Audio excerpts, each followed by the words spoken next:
want to embrace them, and then Fox tells you how excited you should be that all of these Indians are coming here and that we're going to be so much more intellectually advanced and technologically sound because of the Indians. No, they are third world parasites, and they're pieces of crap, and they're terrible people who have no moral ground or upstanding. And you're right, they don't value the human life, and they gang rape women. That's who these people are.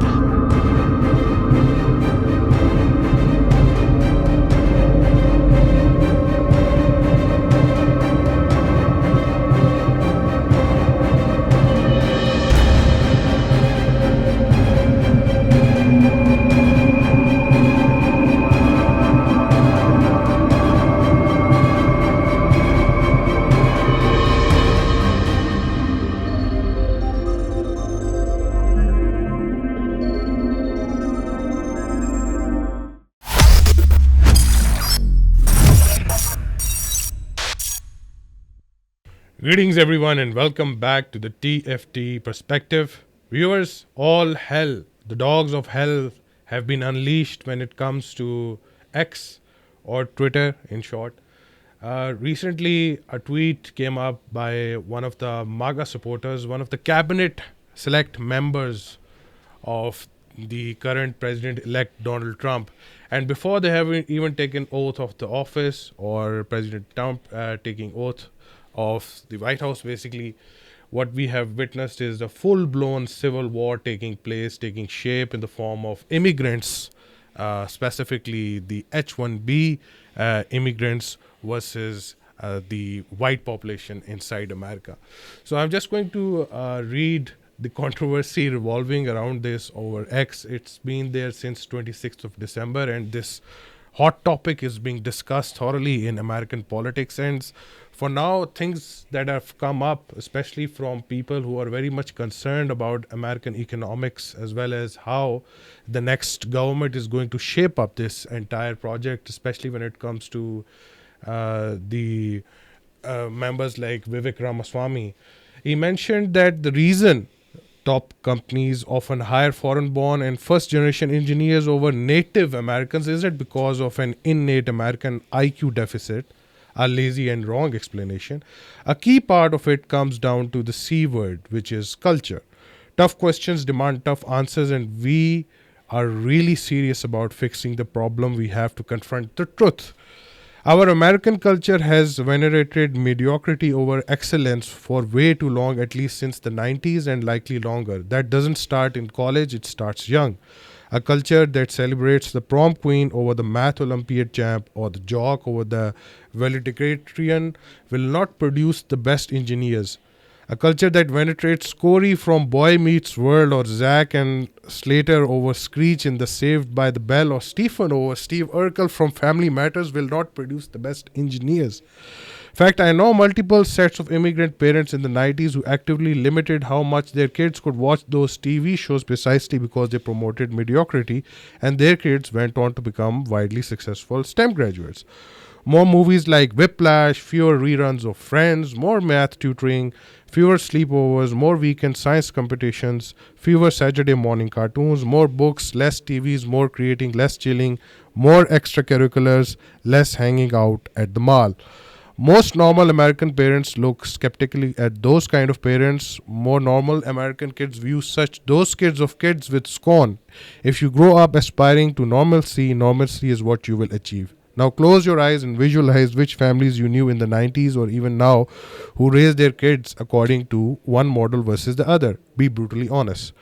Normalcy doesn't cut it in hyper-competitive global market for technical talent, and if we pretend like it does, we will have our asses handed to us by China. This can be our Sputnik moment. We have awakened from slumber before, and we can do it again. Trump's election hopefully marks the beginning of a new golden era in America, but only if our culture fully wakes up. A culture that once again prioritizes achievements over normalcy, excellence over mediocrity, nerdness over comforty, hard work over laziness. That's the work we have cut out for us, rather than wallowing in victimhood and just wishing or legislating alternative hiring practices into existence. I am confident we can do it. Flag, flag, flag. So the entire focus on this debate is primarily by a lot of people, especially the Democrats are suggesting that it doesn't matter, Mr. Vivek Ramaswamy, whatever you pretend to be, they are going to look down to you irrespective of anything. But there are some truths to that. Exactly, we are going to discuss this issue with Mr. Vakar K. Kodvi.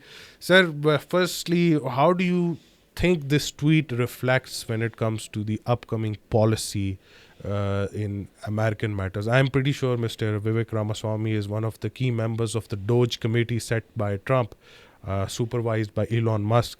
Elon Musk, on the other hand, was very supportive of Mr.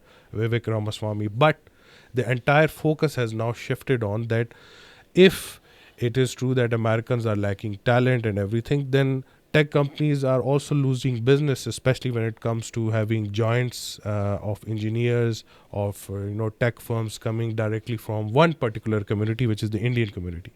So how do you see this debate holding on? I think it's more than what meets the eye. Vivek Ramaswamy is second generation Indian American, and he's I think had his own success story. But what I think he fails to tell is how the Indian community, especially in the tech companies, have exploited the white population. That's, I think, more important. Then we can come to the overall racial debate. And unfortunately, in US, especially when you are part of the Republican camp or the MAGA camp, you have to prove yourself to be, more white than the whites. So he's been trying it, at least for the Zionist. He was very vocal against Palestinian, and he was also targeting them.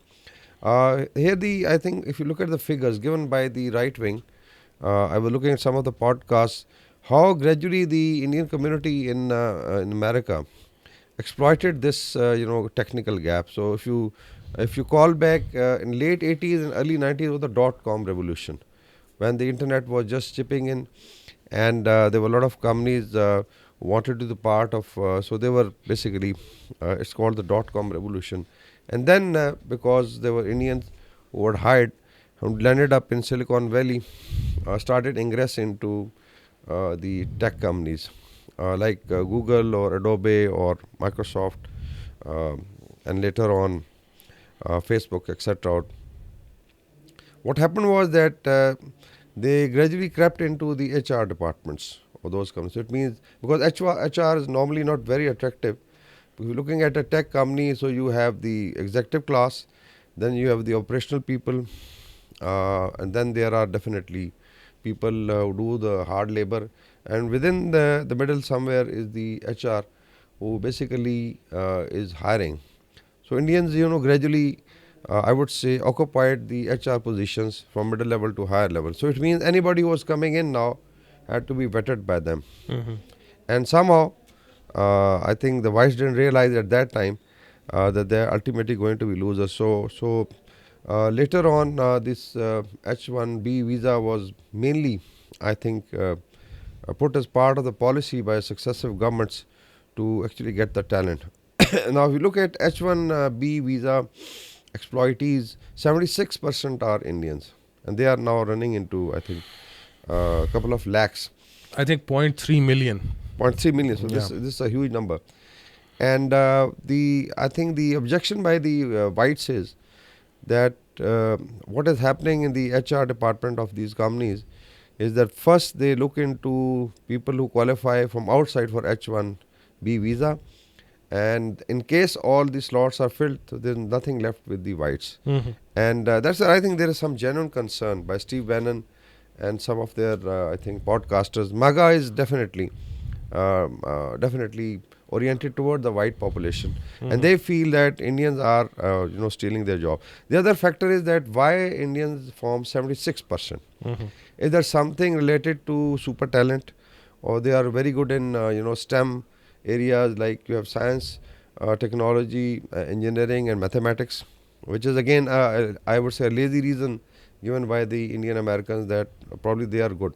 Because if you look at the rest of the world, is still, if you take out India's more than 1 billion population, still have about 7 billion papers around.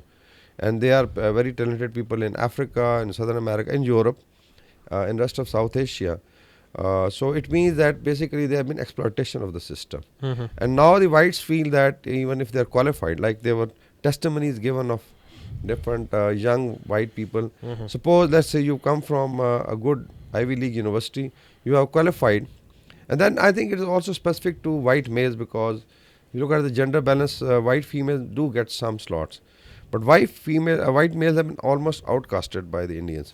So they feel that they are qualified, they are good enough, but since the slots are filled in H1B because of the HR departments actually So now. we're talking about high-tech firms. Yeah, high tech firm. No, it's also relates to, let's say, mid-level tech firms. Because the other, I think, objection is that there are Indian HR companies who would hire Indians. Then instead of now taking them, their tests in India, they will have the initial test basically which is related to English proficiency. Then they bring them into Silicon Valley. They prepare them for 3 or 4 months, particularly for the interview. So there is a superficial kind of qualification that they would create. And then they'll end up in this. So it means even in the, I would say, low-tech companies, there is still this amount of percentage of Indians. So one, it is discriminatory for rest of the world. The other is it is discriminatory against the white population. So I think they have a very genuine point that India is now exploiting. And now if Mr. Vivek Ramaswamy, being part of the MAGA, thinks that he can take on the whites, I think that's where I think he tested the There is waters. also this clash when it comes to corporate liberalism and capitalism versus how you are going to ensure that your anti-immigration policy, which Trump is coming up when he takes over the presidency, is going to reflect in the coming days. So if, when it comes to opportunities inside America, H-1B, I was reading a document concerning that. People mentioned that, almost 40 hours of work consistently, then you have to be disconnected with your family as well. And after quite some time, you have to be dedicated to the company. You have to work a lot when it comes to, and your salary is also diminished. So it's, in short, a lot of people are also counting it as cheap labor in that aspect. But they have seen and witnessed how, the Department of Education inside United States is very focused on wokeness, as per a lot of MAGA Trumpsters are suggesting that when it comes to culture, there also complaints that why should we be hiring from this particular community when we can hire from Somalia, and some people were also claiming that even Mexicans have better IQ than Indians in general, but that doesn't necessarily mean that we have to get Mexicans on board. So in that, I also I'm going to put forward this tweet in front of you.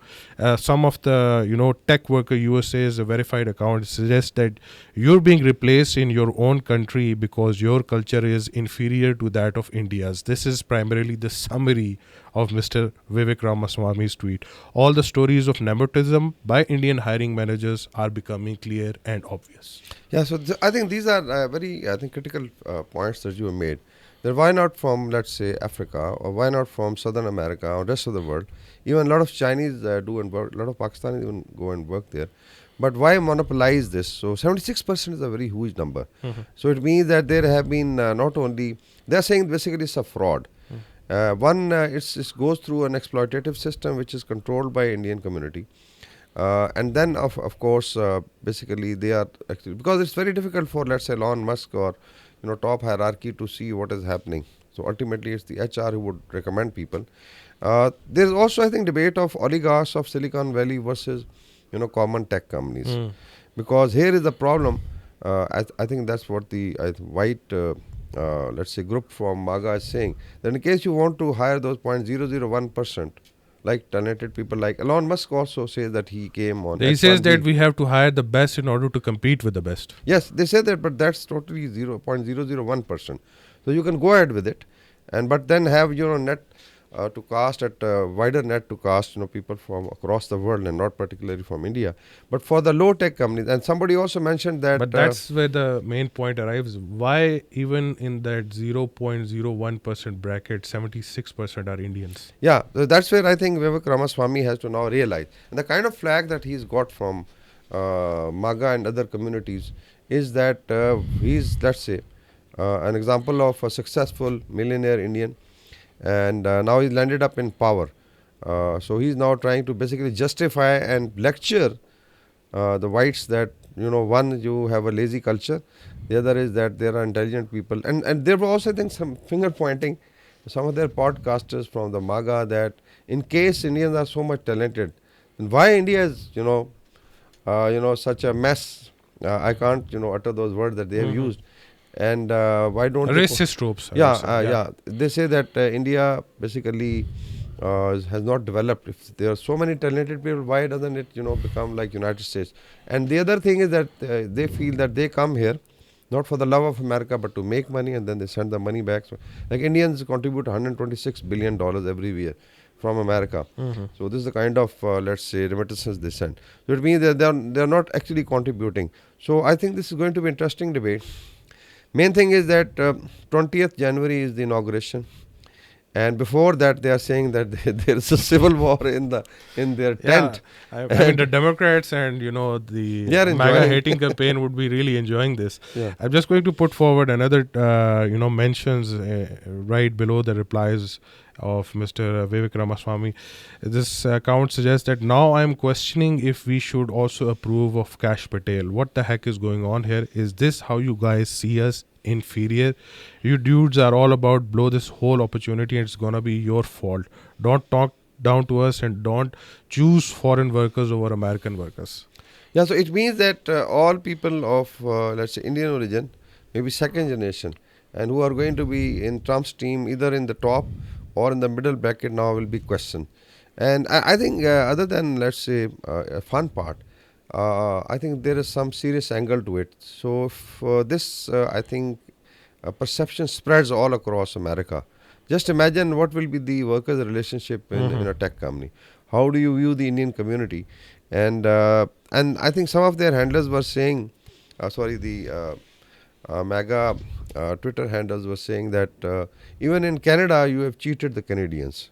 And now we have almost 1/3 demography has turned into basically Indians in Canada, and they have also exploited the same system, and we will not let it happen here. The other is, I think, related to basically racism and the RSS link of the Indian community. Yeah, a lot of people are actually coming up with this. Even just during Christmas, there was a video circulating about a Zomato driver's application, just like Food Panda.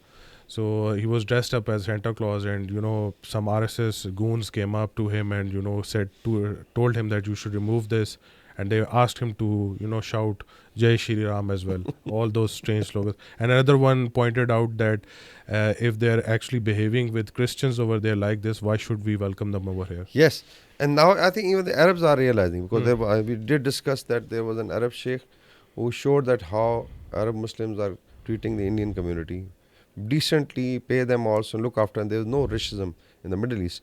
And other side they say that your people like like celebrities from Bollywood are taunting Muslims with racial rants. And actually it's not only rants, it's this and it's not lynching. just Muslims, it's Sikhs, it's Christians. their own caste system, and as well as Christians and other tribal areas as well. And there is also, I think, the word, I don't know whether it is appropriate to say about what's the term they use for Indians in the West. Weird term, we are not going to use that, but you can definitely, it's there visible on X a lot of the times. There was another important post coming under these replies was that India isn't a talent pool, it's a cesspool. India is well known for their rampant credentials fraud. Their degrees aren't worth to paper they printed them on at every copy store available in Delhi or Mumbai as well. Even if we do get some legit ones, it isn't worth completely transforming America into West India over.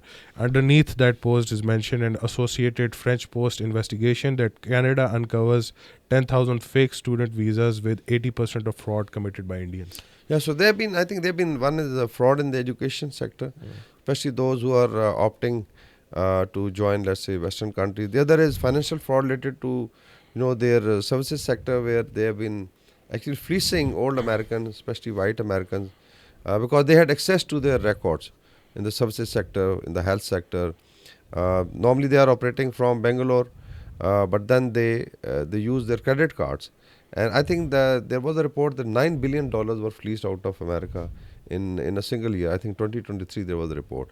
And now we're talking of fraud in education. It means there are fake degrees, fake students. The only thing is they'd be prepared, like their mentors in the HR departments will prepare them for 3 months. Yeah. Tell them how to tackle the interview, all the key points, and then get them inducted, and then you learn. Basically within a period. That's what the I think objection by the whites, that in case you are giving them 3 to 4 months on key questions for the interviews, why don't you basically prepare us, our qualified people, and and there was I think finger pointing on Elon Musk. I don't know exactly how many In fact, people one he of fired. the mentions were that Elon Musk, why haven't you moved any of your companies to India if they have so much inverted commas talent there?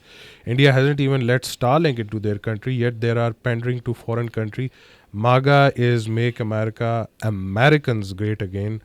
Don't India my Americans. Yeah, so these are and I think there was an also objection. Somebody asked Elon Musk that when he took over Twitter, I think he almost Fired almost 85% is of it? the, yeah. So it means that they said that Twitter could function with 15% of people, and why do we need so many Indian, like 76% in the tech sector, and why don't you give actually jobs?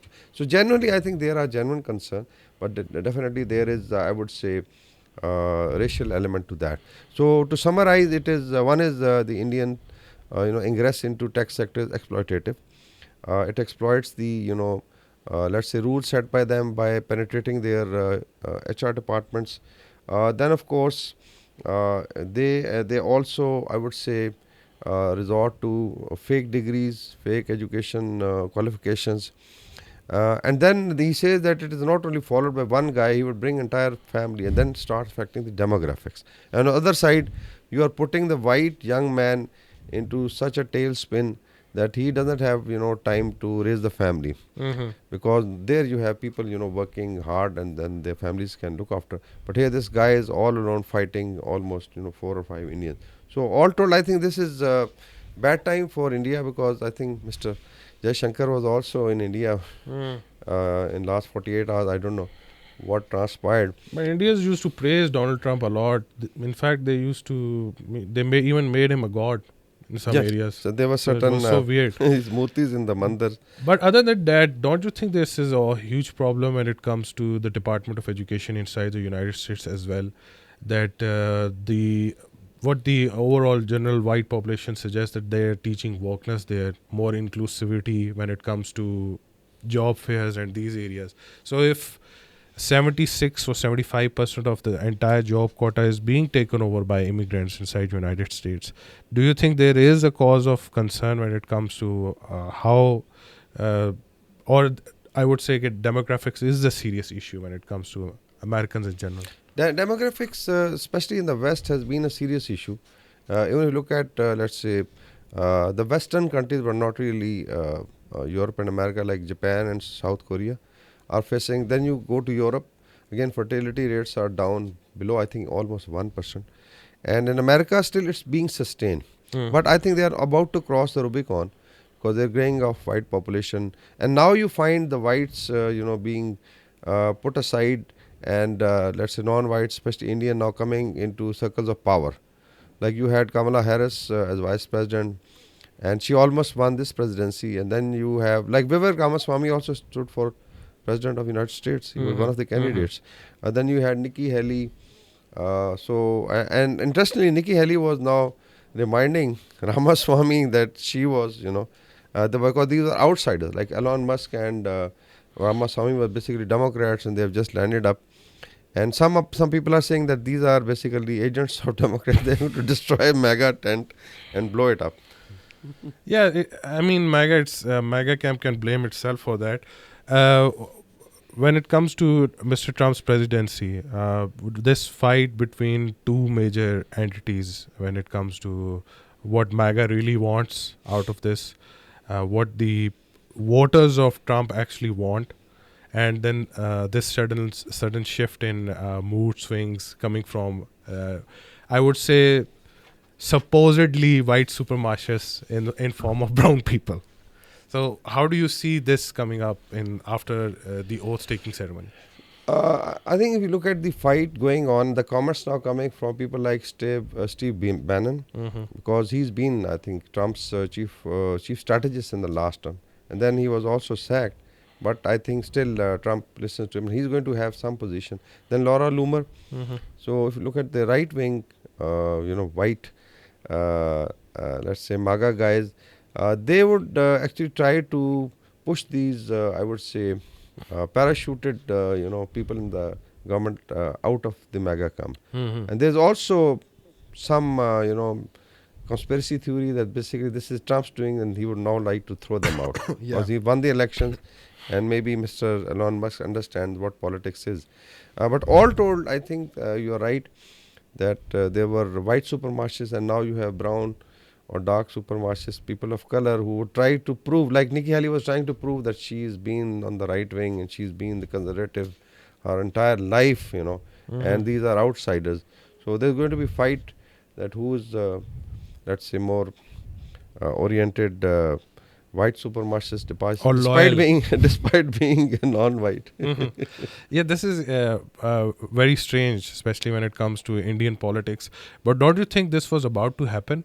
Because what India has been doing since last 15 years in its region, making Hindutva very culturally appropriate in the region, extremism, especially when it comes to even assassination attempts sponsored by the governments of Indian citizens or Sikh representatives in Canada as well as United States.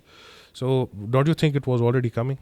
Yeah, I think somehow when Modi was, I would say, bankrolled by the corporate India and packaged from Butcher of Gujarat to a statesperson, because of compulsion of the West, they wanted it to be the darling in Asia, part of Asia pivot.